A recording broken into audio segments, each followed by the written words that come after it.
the other side. We're on this side in the West Coast, on the other side in the East Coast.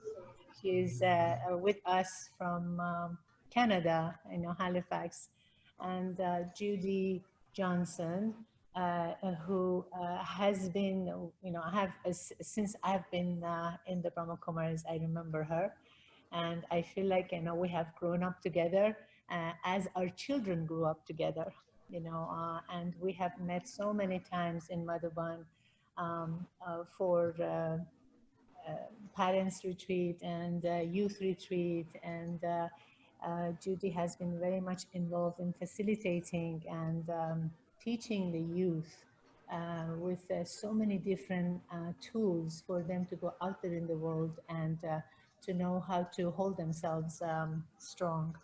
And besides her, educational background, she has also been conducting, coordinating the center in Halifax. And one of her specialities that I have taken all these years is that she does a lot of workshops, a lot of presentations and seminars, but whatever subject that she uses, she carries, she goes into its depth, but she does it in a very funny, entertaining, and light way. So Dear. I would like to see, I would like to enjoy today with all of you. And welcome, Judy. Please, now it's yours, the time. Thank you, Lisa. Om Shanti. Wonderful to see you. And you're right, across the other side of the continent of North America. I'm hanging out on the Atlantic Ocean. The next stop is London from here. So we couldn't be further apart. Anyways, not in our hearts. It's lovely to be with you. And thank you for the invitation. And also, happy India Day. I believe this is a very special day for many of us as we think about India. But we know, of course, true independence isn't political, it's spiritual. But still, we celebrate. So Lisa had asked me to do some kind of sort of quasi-workshop talk. And I think, Zoom allows us to do a number of things. So I'm happy to do a little talking to begin, but then I really like to have you in small group conversations at some point. So I hope that's okay. Is that okay, Lisa? Everyone's prepared for that? Yeah, okay. This group is always prepared for many things, that. Perfect. Oh, that's my kind of group. Okay. And I don't think I get to see everybody. I just get to see myself, which is a bit boring, but I can see some of the faces and names on the pictures. So hello, everyone. I don't know if you're all studying with the BKs for a long time. Oh, thank you. Nice to see some faces. Thank you. There, that's a nice start. Much better than just a blank screen. Oh, hello, everyone. Oh, lovely. Look at a big hug across the continent for one arm on the East Coast and your arm on the West Coast, and very nice. And north and south coming together. It's beautiful. So the topic for tonight's talk was, and I'll share my screen if I can. Lisa, I think I can. I have the capacity to share my screen. Isn't that great? Okay. The topic was on the other side, and I don't know about you, but I've been thinking a lot about this year, and it's a great topic. I know here, and I don't know about you there, but here at the Halifax Center, we named 2020 as the year of perfect vision. We even have calendars printed for Christmas, for everybody for Christmas, and it said 2020, the year of perfect vision. So, but none of us could see this coming, could we? None of us could see what 2020 was going to bring us. So as Lisa said, I live here in a meditation center. I'm a mom with a couple of kids who are, mid-late 20s now.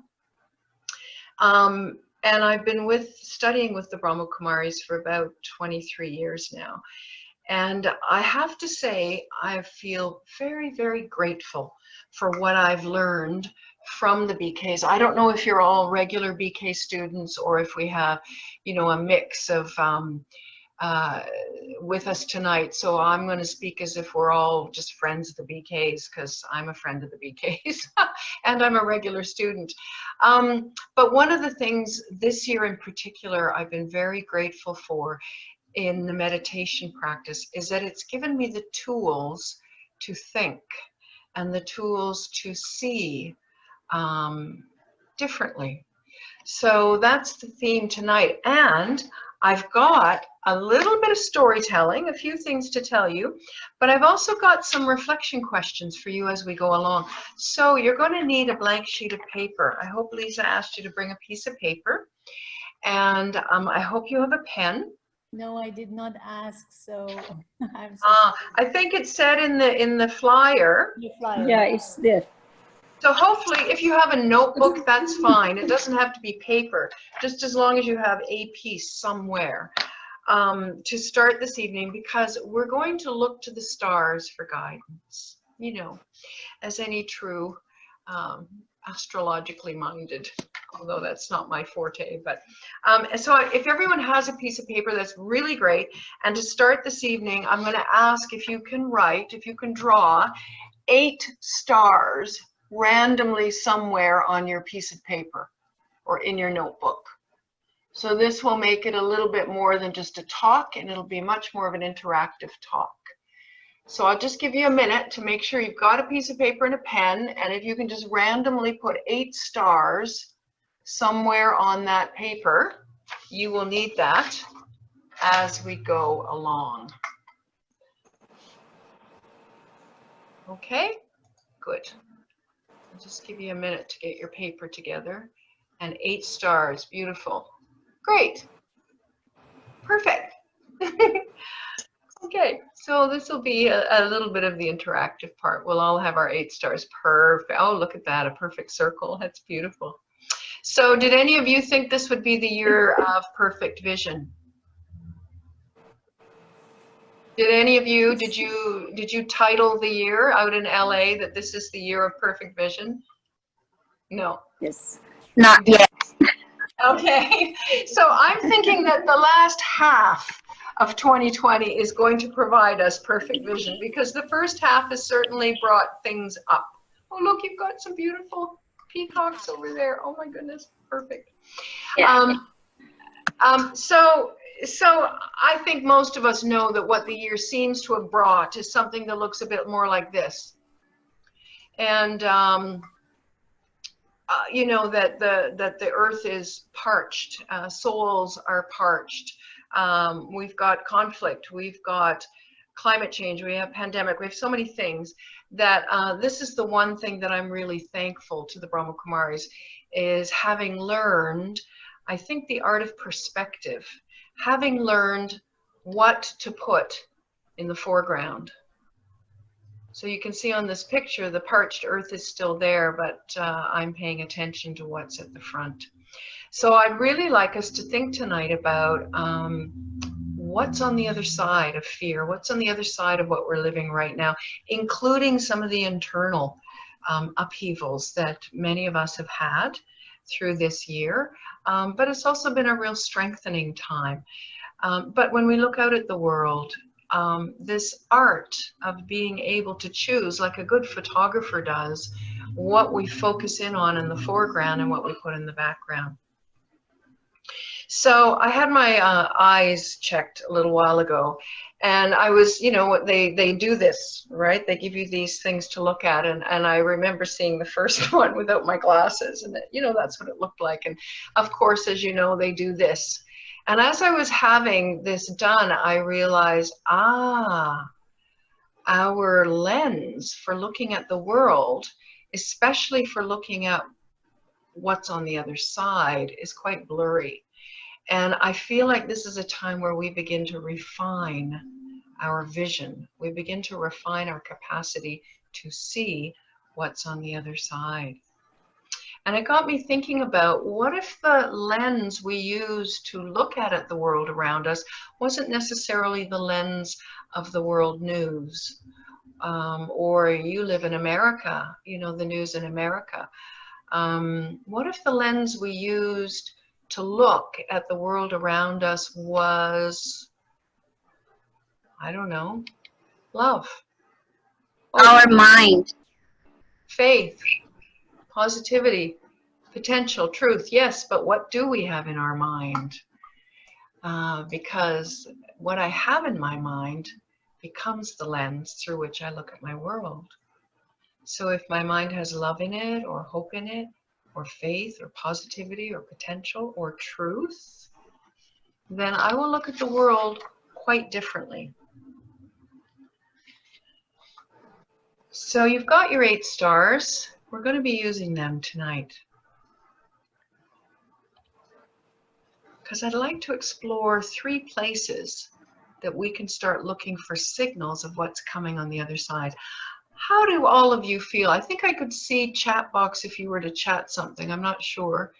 But when you think about how you feel about the state of the world, I think probably most pretty dedicated BK students would be looking optimistically to the other side. But even amongst the dedicated BK students, you know, there can be fear and worry and maybe some self-doubt about, am I going to make it?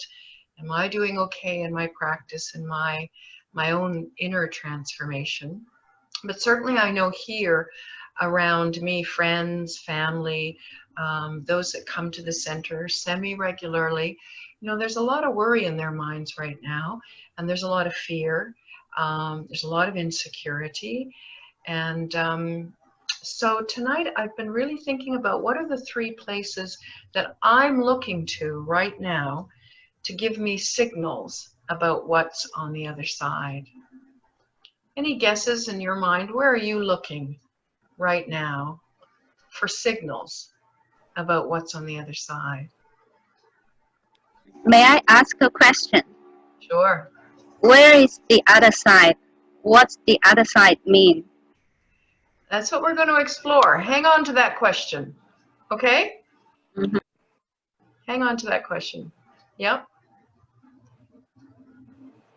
So I think the title of the talk, I think it was billed as what's on the other side of fear. What's on the other side of worry? What's on the other side of these times we're living in?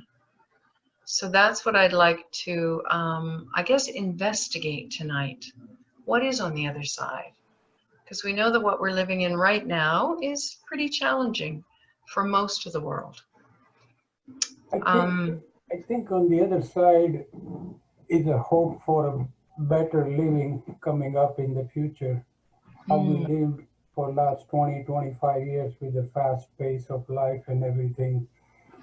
Maybe now we are realizing that we slowed down for last 4 or 5 months, and people start seeing is that what some people, if not all, that what we were missing, slowing down. You know, we could do certain things without hurrying here, or there were certain things we were missing, like meetings or other things that, yes, we have enough time to spend it. So that's the hope, or that's the thing I see it, that it's going to be better. The change is going to be for much, you know, for a better life for families and everybody. Yeah. So I hear, Dilipai, that you're already seeing the world through that lens of optimism and hope.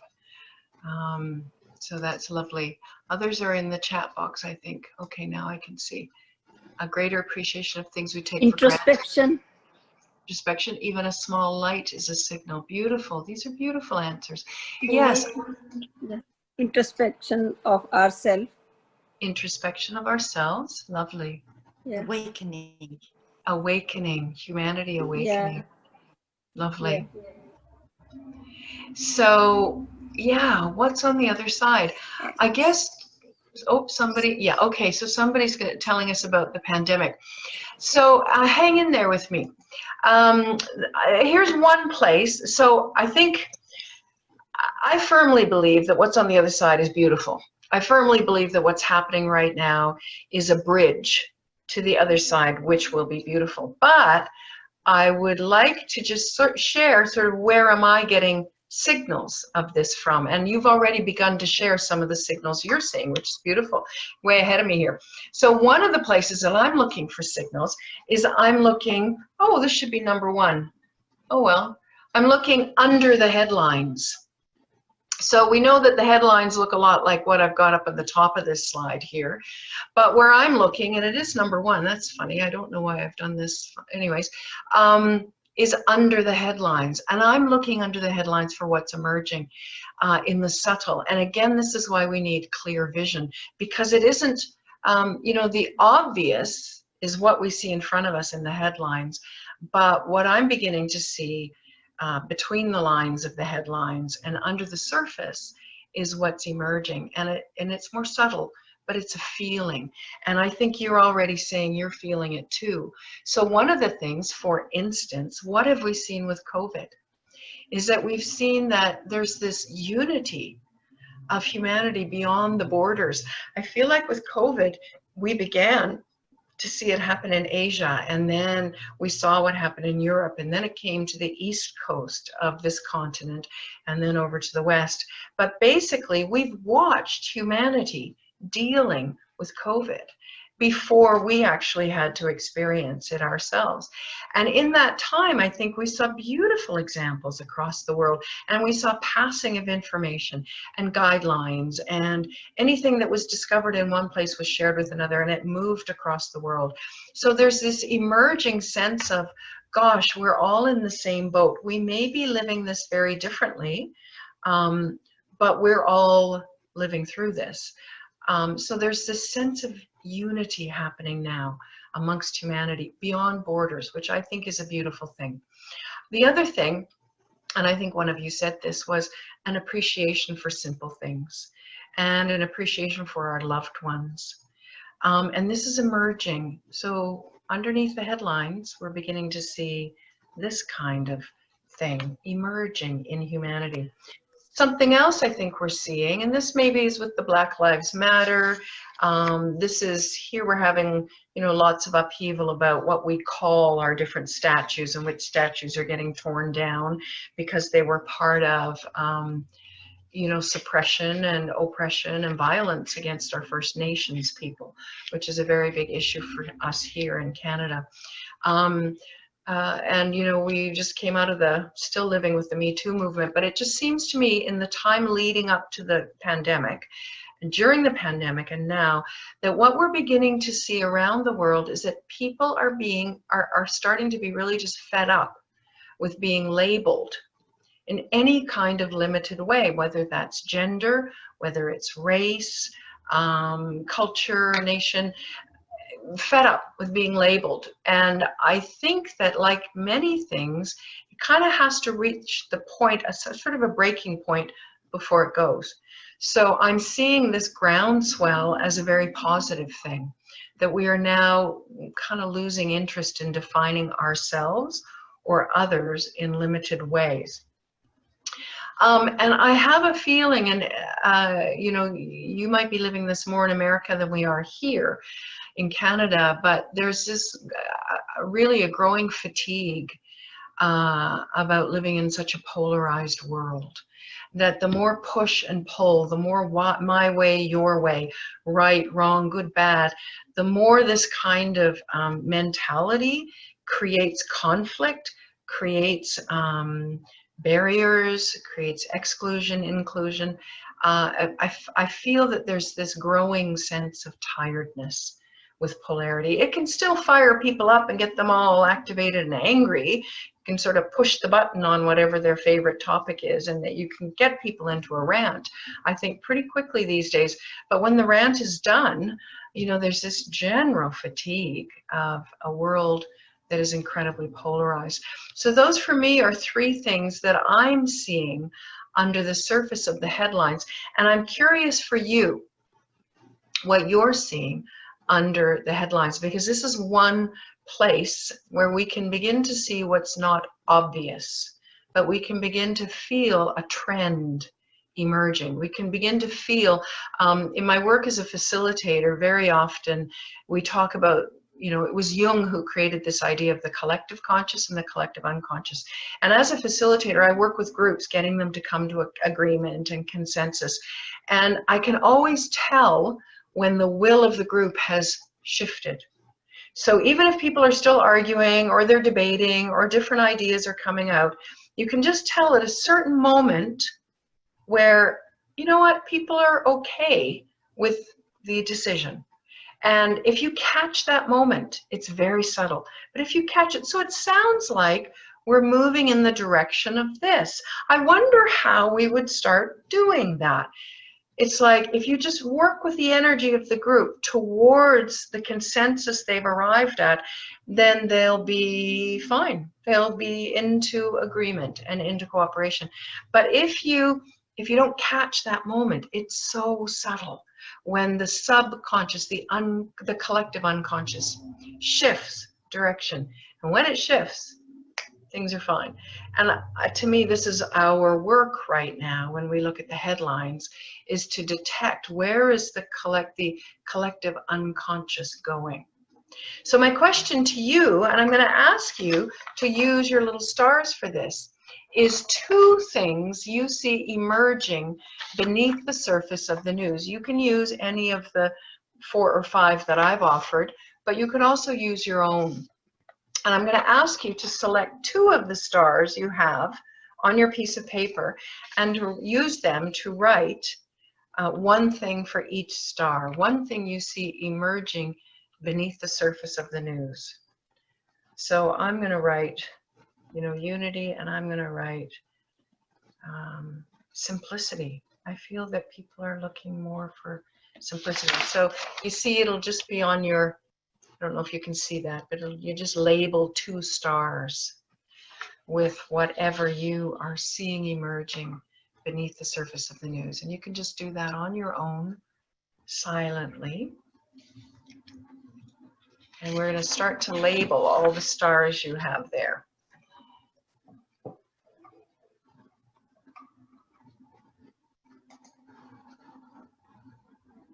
Okay, so I can see some faces.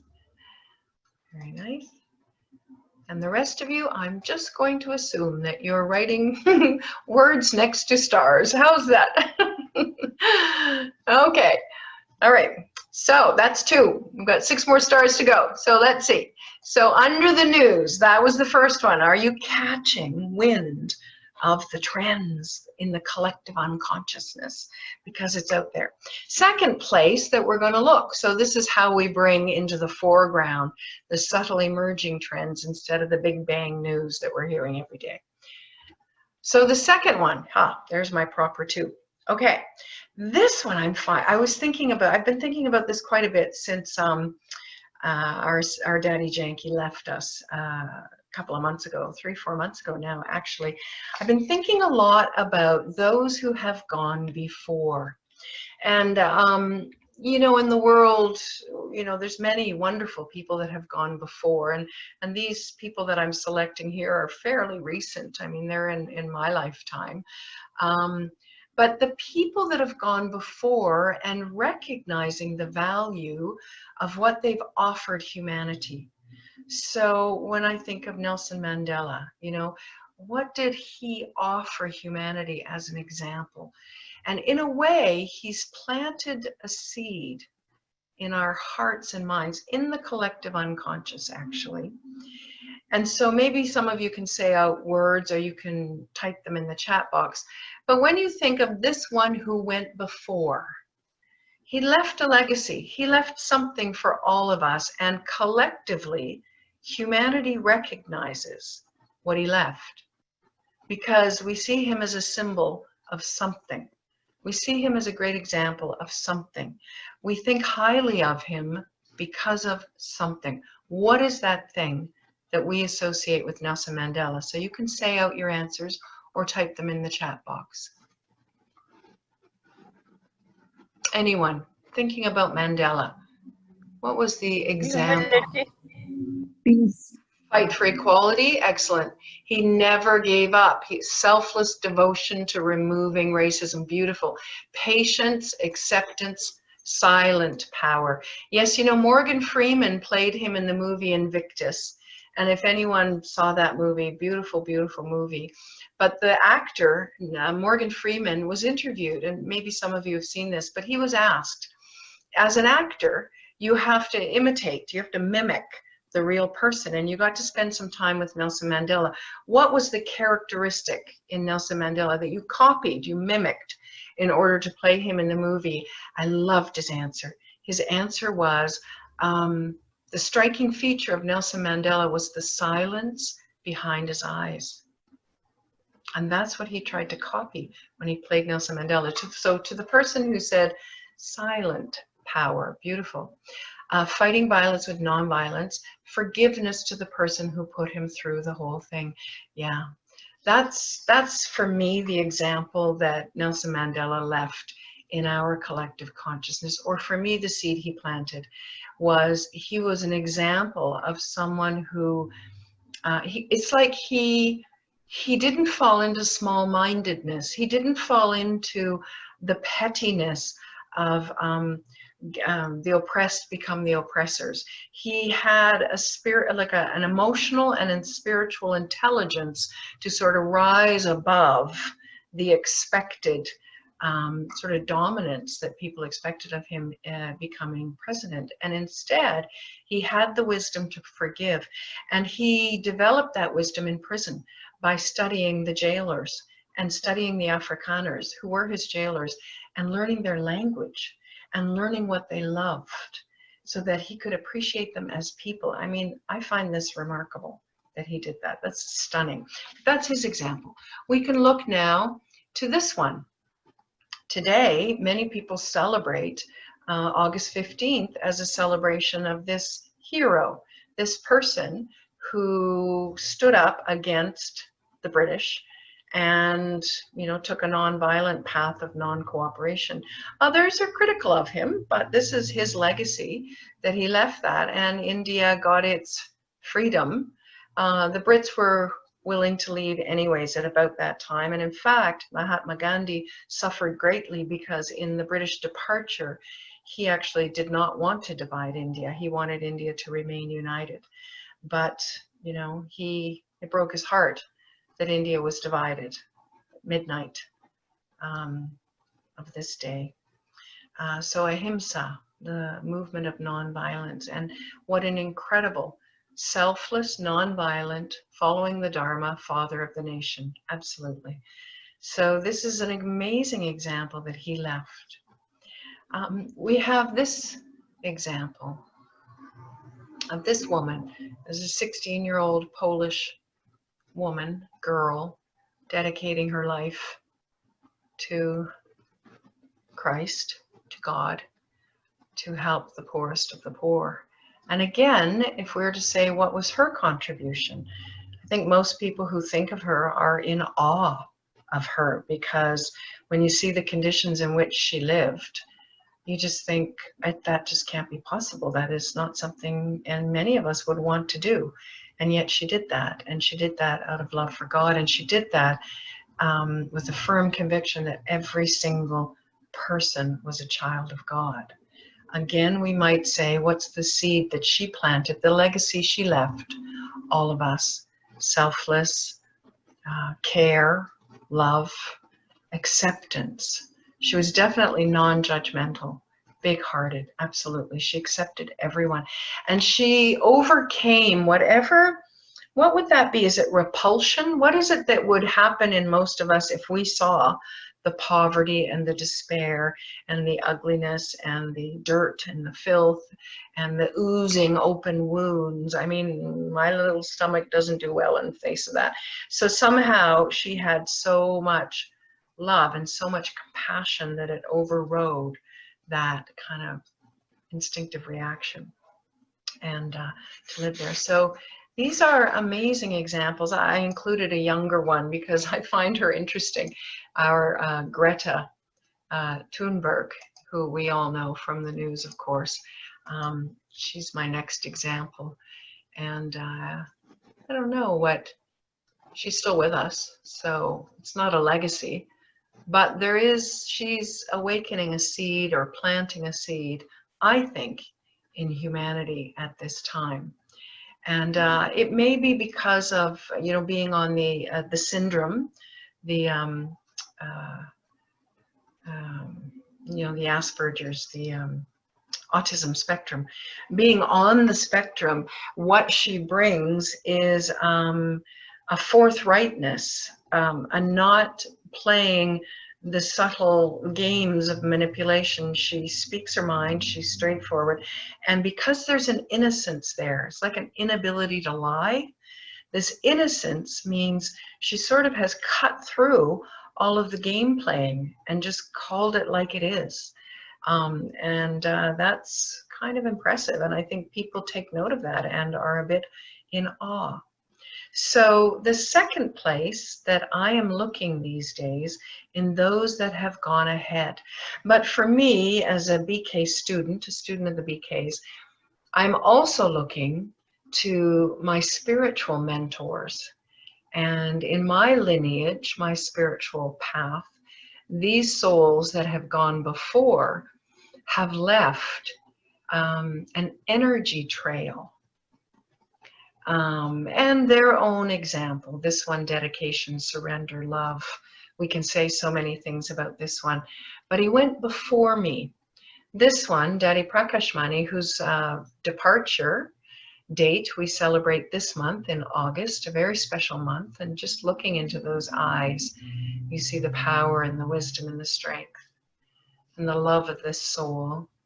And then this one, Daddy Janki, who left, I think it was May, I can't even remember now, but it was so recently for all of us. And these are in my, faith tradition, these ones went before me. But what they left me and those of us who knew them, what they have left to me and to the world, I think, is they have left an energy trail.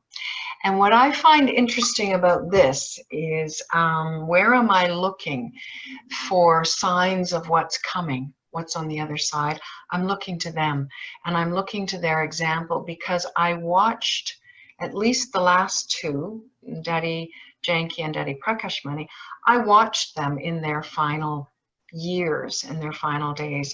I only heard stories of this one in his final times, but I did see these two directly with my own eyes. And I watched how they changed just before they died or left their bodies, as we say. And they left signals, they left clues as to how a person can be, how a person can become. And their vision was so broad and so inclusive and so loveful. They wanted nothing for themselves. They were tireless, and they just kept giving because they were so connected to God that it came through them. They never got tired. So I'm sure you've heard lots about these ones. I won't go on about them, but the legacy they've left is, I think, an energetic legacy that we need to pay attention to when we look to the other side, because the Brahma Kumaris have been doing things since 1936. And in the West, in particular, something we might all know about and we might all participate, I'm just using it as an example, is our World Meditation Hours that have happened every third Sunday, but since COVID, every Sunday for us here, at least, every third Sunday around the world since 1978. That's a long time to have people meet and sit for an hour sending vibrations of peace and love and energy to the world. And this is millions of people worldwide. And this is back before it became popular. Many people are gathering friends around the world for peace vigils and for meditating for the world. This has become increasingly popular, but the BKs have been doing it for a long time. Not to say we're the only ones, but even before it was popular. But my point is, we've been doing this for a very long time. And so what I'm beginning to notice, even in myself, is that 1 million people sitting for an hour every third Sunday for 30 years is like a drop and a drop and a drop of energy adding to our world. But drop after drop ends up overflowing. And I don't know if you know this character here. He's pretty popular in Canada because he was born in Montreal. And I'm sure you know him, but he's written a book called The Tipping Point. We used to think that in order to change the world, we kind of had to turn a great big, shipping vessel around, which took a whole bunch of energy and a lot of work, and most people weren't up for the task. But recently, we have a new understanding, thanks to Malcolm Gladwell and to those that have been working with, critical mass theory. Our new understanding is that we don't need to turn around a great big huge luxury liner of this whole old world. Actually, all we need to do is get a bunch of speedboats going in a different direction. And each one of us as an individual is a speedboat. And in fact, Tipping Point says we actually only need 12 to 15% to turn something around. It's the bell curve. We know in the bell curve, the early joiners are like 5%. And we know that the first followers, the ones who follow the early joiners, are like 10 to 15%. So in that first, 10, 15, 30%, we only need 10 to 15%. And we can see this. If any of you were the first ones to buy cell phones, then you would be the early joiners on the bell curve. I was in the second group because the first ones were really big and clunky and they didn't seem very convenient to me. But I know a lot of people who did buy the first cell phone. I bought second wave when they got a little bit smaller. I was in that group. But then it really, if you noticed, it only took the first few people to get the cell phones before public phones started disappearing. And it became obvious that this is the way the world is going. Even though it hadn't gone there yet, the way of the world was going that way, which is the bell curve, right? And even though my granny died never owning a cell phone, by the time she died, there were no public phones left. So the world went that way. It's like we could see it coming and we knew that's where it's going. So if we watch the energy of those that have gone before and we trust the energy of those that have gone before us, we understand that spiritual energy can never be destroyed. So it is being accumulated drop after drop after drop, which means we are getting close to tipping point, which means at this point in my own capacity to see, in my own inner strength, my own inner development and transformation, we are all standing on a higher platform right now. And it's a platform that has been built for us. When I came to the BKs 23 years ago, there were, I think, about 100,000 of us. Very quickly, there were about 300,000 around the world. And then it built very quickly. After that, again, critical mass, very few for a long period, and then suddenly a bunch. And I was here with a brother. There were two of us for 11 years.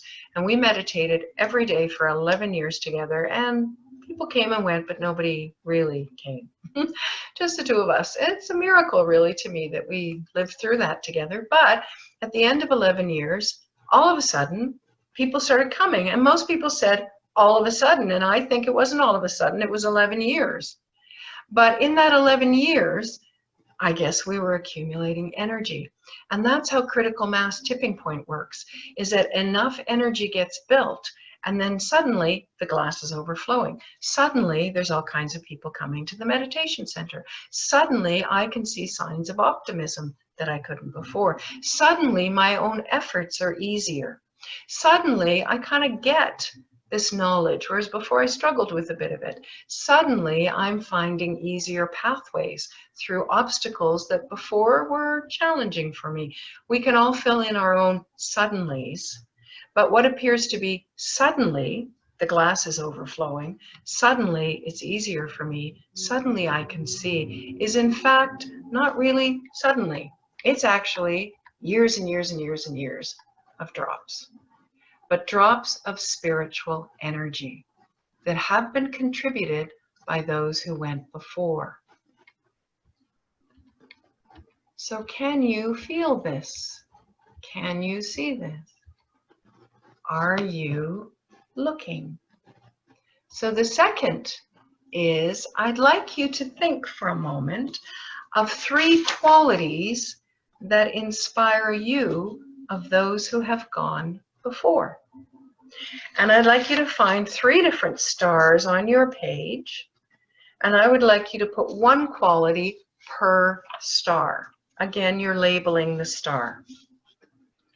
So 3 qualities from those who have gone before that inspire you,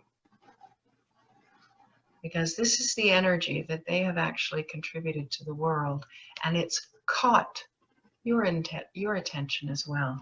So take a moment and write 3 qualities, 1 on each of 3 different stars, that inspire you of those who have gone before.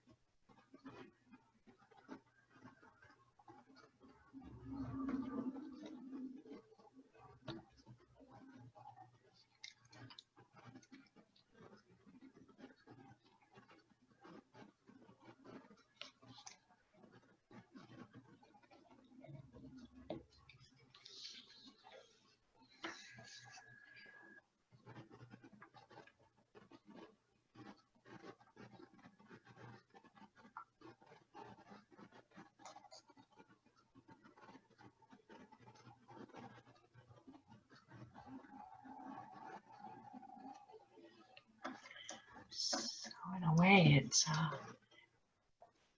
sort of catching what's been given to you, catching the legacy of what they've left, simply by naming it.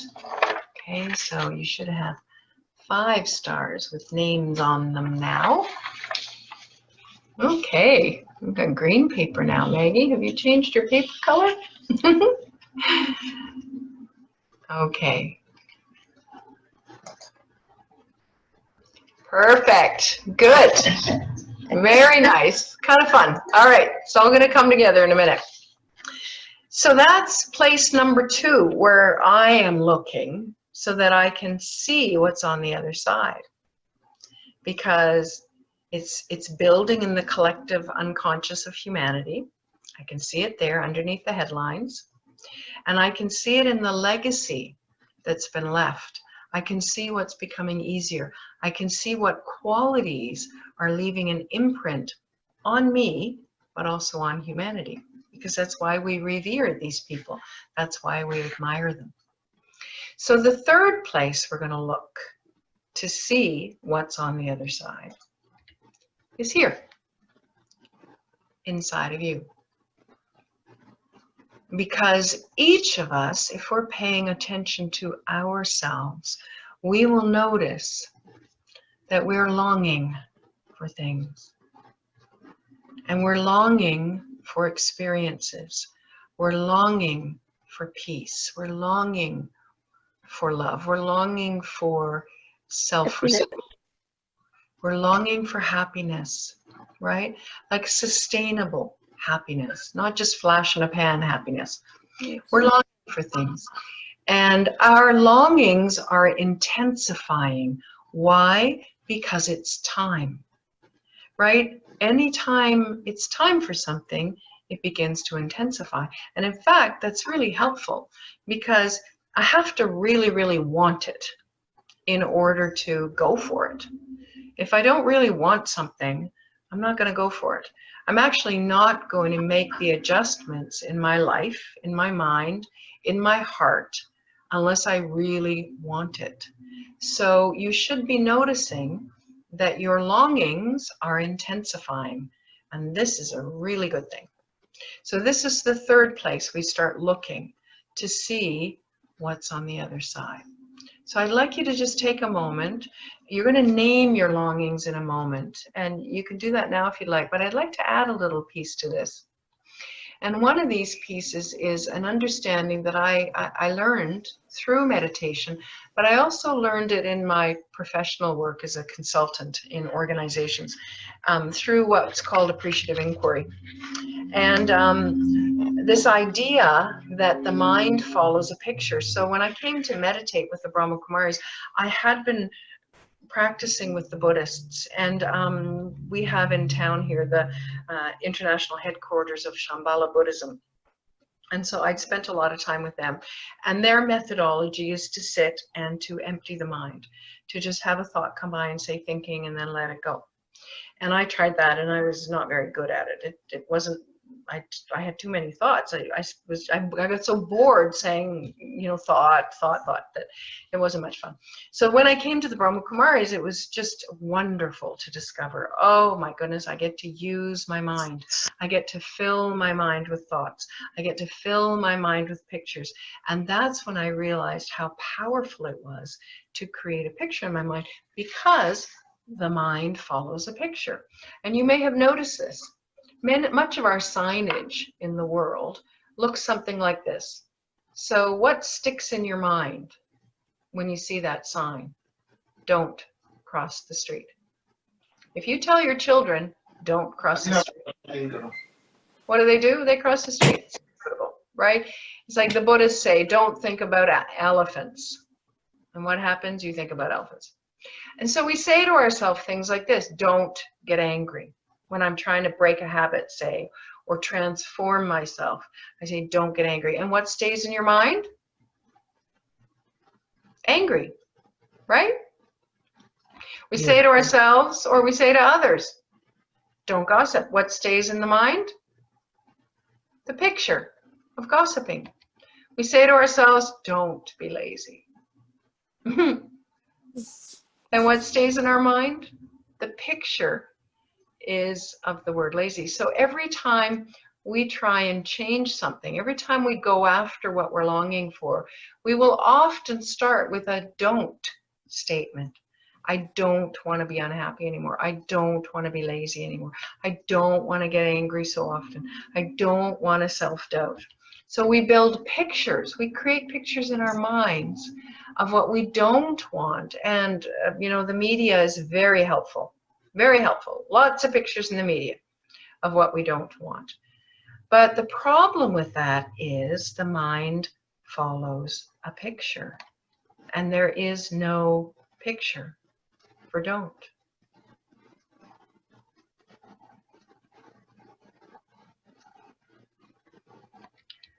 So it's time for me to start thinking, what do I want?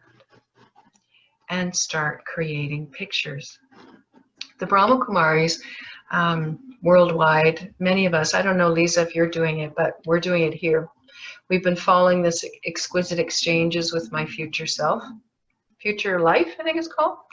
But we've basically taken it up as a project to start creating images and creating feelings of the future better world.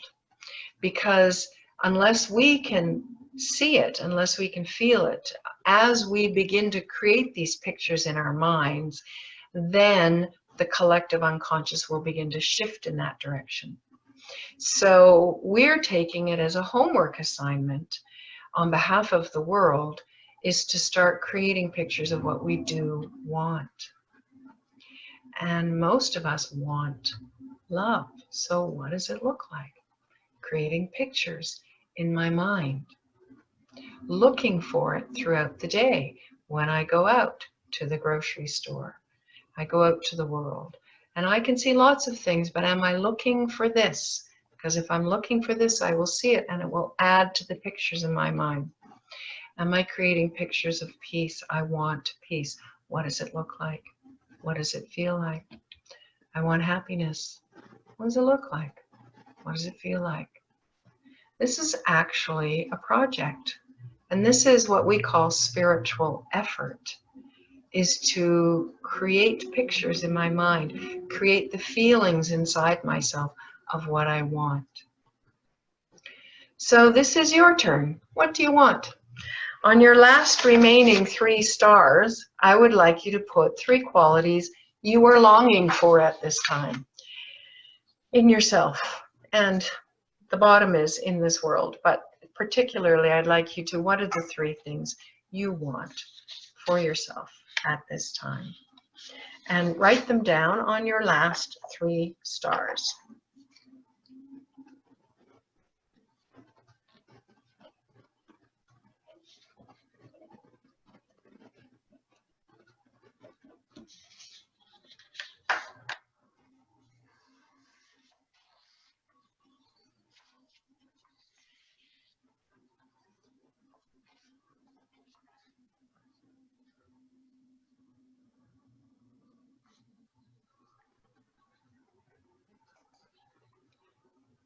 Okay, so you should all have, all 8 stars should be named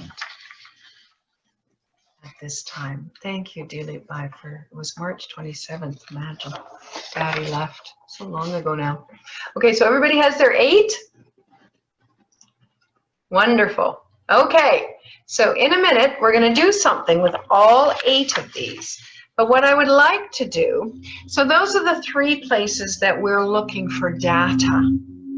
Data. I don't know what you say in the States. We say data here. We're looking for data. You might say data there. I don't know what you say. But anyways, we're looking for data in 3 places. We're looking underneath the headlines. We're looking in the legacy of those left. And we're looking inside ourselves. So with all of that together, I would like us just to have a little silent internal reflection.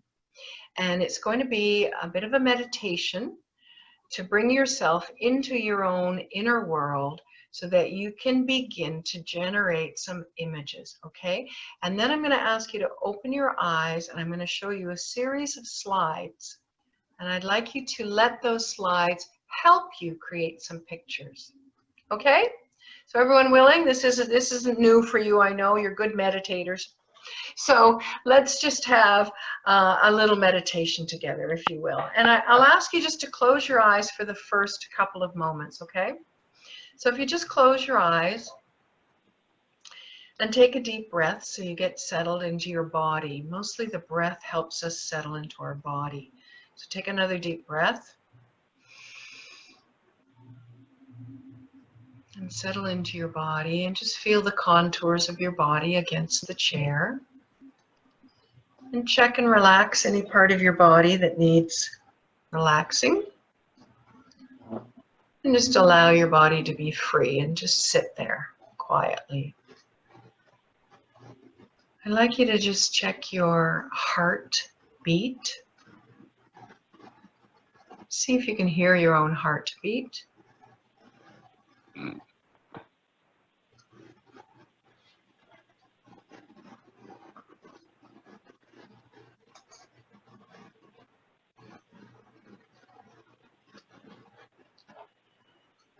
And then just observe your breath gently as it comes in and out of your body. And I'd like you to imagine a white light coming in to the top of your head and into your mind. And this light is loving and peaceful, and it is filling your mind with light. You feel the warmth of this light enter your mind and fill the entire space of your mind with peaceful, loving energy. You feel this energy flowing through your body, peaceful, loveful energy, and you relax into it.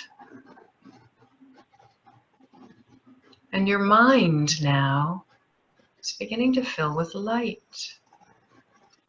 It's clean and bright in your mind, and you just feel everything that isn't light is being cleansed away.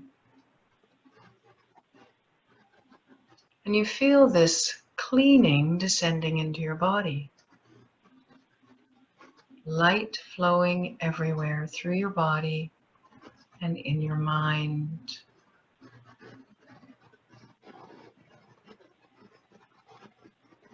And the light now is extending outwards to the world around you. I'd like you to imagine this light cleaning the world around you, the world we live in. And as you imagine this light reaching outward and cleaning up our world, what you see beginning to form and shape itself is a beautiful new world. The world you would like to live in, the world as you would like it to be.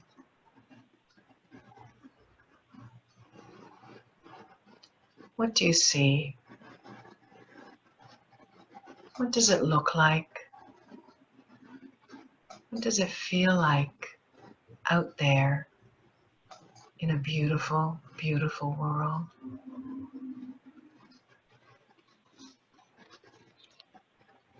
How do people interact? What are the looks on their faces?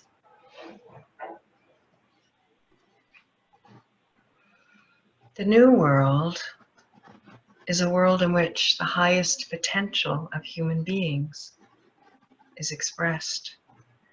Goodness, beauty, flourishes. And this new era awaits us.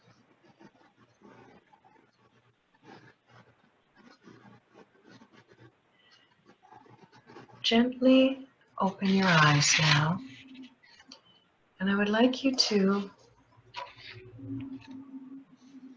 consider in silence each of these slides. Consider the questions and imagine a world where this is the norm. Imagine a world where our hearts are always overflowing with kindness. Allow the feeling of a world like that to enter your mind.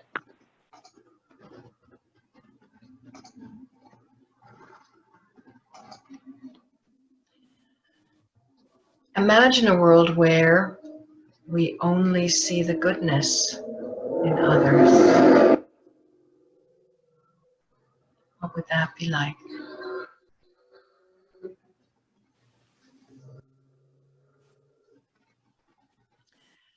Imagine a world where we wake up happy and we stay happy all day long.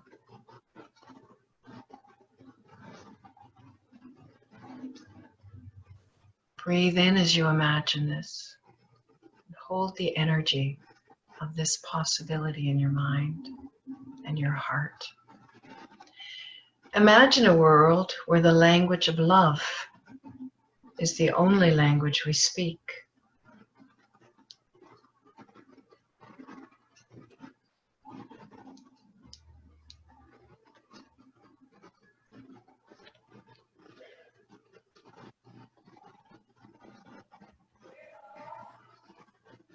Imagine a world where we greet each other with childlike innocence.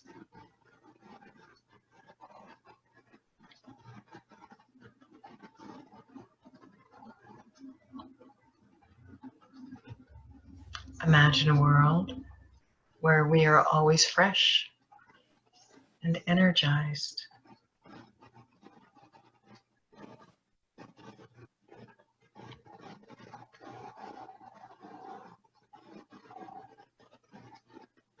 Imagine a world where there is never-ending trust that nothing can break.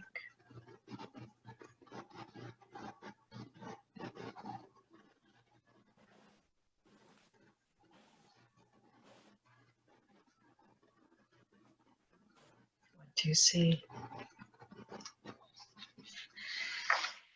I'd like you to take your beautiful star paper now, and I would like you just to connect the stars in any way.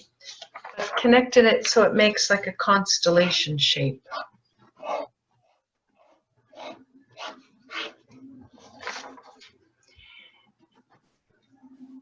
And inside that constellation, I'd ask you to write any keywords of what you see on the other side in our emerging beautiful world. What do you see in the new era? Write keywords inside your constellation.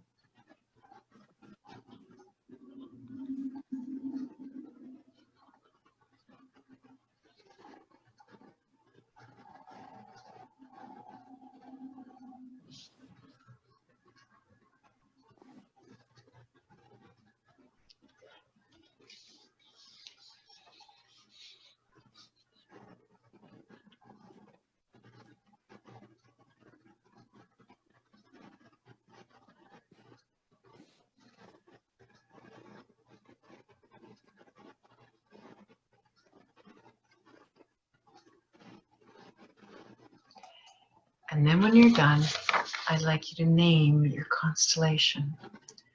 Because as we know, the stars guide our way. This little constellation will be the guiding your way to the other side. So if you can give your constellation a name, you know how in every constellation in the night sky, every star has a name, but also the constellation itself has a name. So if you can just look at what you've written there on your star, both the stars themselves and what you've written in the middle. And I'd like you to name your constellation as the other side, the new era, the beautiful new world that is evidenced in all the data we've been collecting tonight, all the data.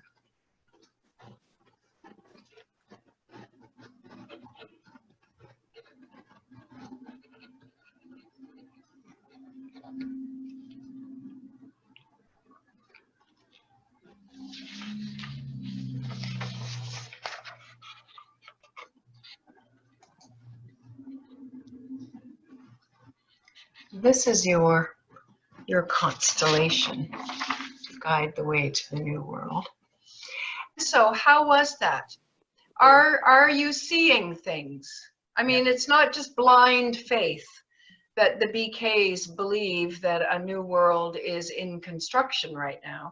It's actually evidenced. We're seeing the evidence of it, but we have to look in the right places, right? And so, are you seeing that? Yes, you are. So our part of getting to the other side is we have to use our minds more actively to create the pictures of what we want. And we have to redirect our minds away from the pictures we don't want. So if that means a diet of media, you know, if that means, you know, we've all learned the meditation course, you know, stop and observe our thinking so we don't have the waste thoughts, power to pack up, put a full stop, all of these techniques we learn in meditation. But to understand how important this work is right now is that we start investing our time and energy in creating the feelings, creating the images. What would it look like? What would it feel like? Because that's the way that the collective consciousness gets shaped. And, you know, change makers are shaping consciousness right now. So any comments before I take my leave and go off to bed, because it's 10 o'clock here in Halifax. I know it's only 6 o'clock for you. Yeah. But any comments or questions? How was that? Is that okay? Do you like your constellations? Yes. Yeah. It's kind of sweet, Yes. hey, to look up to the stars for my future. Judy, Thank you so much. Thank you so much. I had just a Shanti. comment and just wanted to know. This is Kalpana. Kalpana, go ahead. Regarding the ones, you know, you showed who left their legacy behind, whether you look at Mother Teresa or Nelson Mandela, they were living in the worst of conditions. Yeah. And in the midst of that, Yeah. they could create this beautiful world. Yeah. Where did they get the strength from? Amazing, isn't it?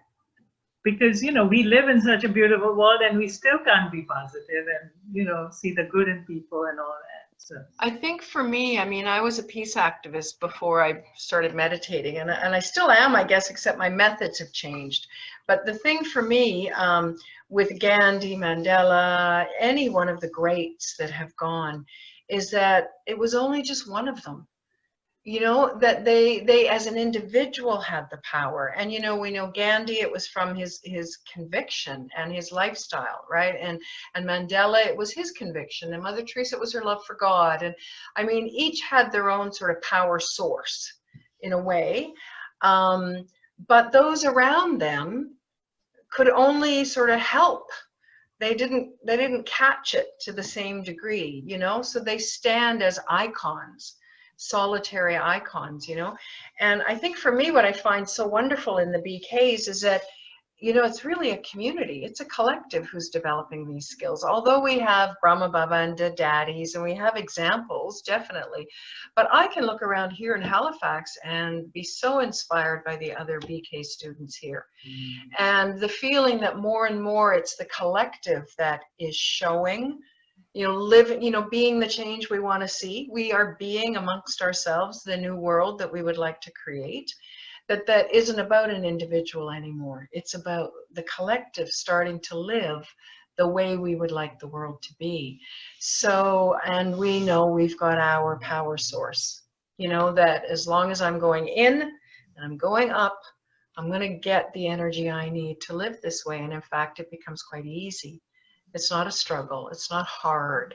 You know, I can't believe the kind of lifestyle we live. And it's not hard, actually. But you're right. What a wonderful question, that we're living in relative to their conditions, a very easy time. And so you would think, oh, well, that should make it easier for us. But actually, I think easiness and maybe comfort zone is a greater enemy than, I don't know about you, but I certainly remember God a lot more when I'm having a hard time. that's right. Yeah. So, you know, the easier life is. And so my practice is actually to remember God in the good times, you know, is to be having God as my companion when things are going well, not just when things are trouble, because it's pretty easy to remember God then. So I think actually we have a very different challenge, and in some ways a more subtle and pernicious challenge. It's called the comfort zone. So I think, heroes, all of us heroes. Okay.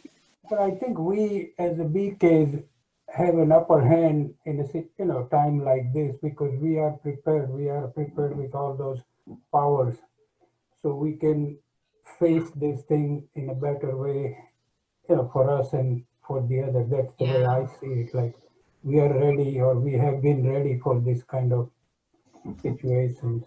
Yeah. That puts us separate, you know, from the rest of the other people. I agree with you, Dilip. I feel very, very grateful for what I've learned with the BKs, you know.